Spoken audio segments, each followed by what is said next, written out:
থেকে এসেছেন মা? সুন্দরবন থেকে এসেছি। জোরে বলো। সুন্দরবন এলাকা থেকে এসেছি। আমার ছেলেকে জন্ম মানে এখানে কি পেয়েছেন তো? মায়ের ইউটিউব দেখে আমি ছেলেটা সুস্থ হয়েছে, ওকে বেঁধে রাখতাম 10 বছর জন্ম। এত চিৎকার কেন?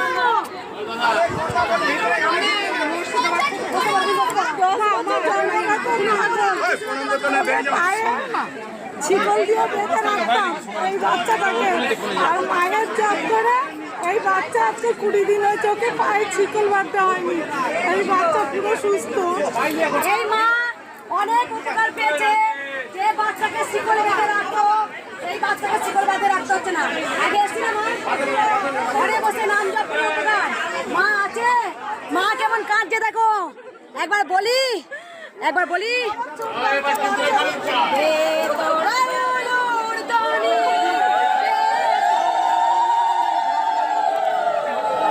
এই বাচ্চাটি জন্ম থেকেই পাগল ছিল, ওকে শিকল দিয়ে বেঁধে রাখতে হতো, কিন্তু মায়ের নাম জপ করার পরে বাচ্চাটি এখন সুস্থ আছে। দেখো মন্দিরে নিয়ে এসেছে, মায়ের কি কৃপা বলো।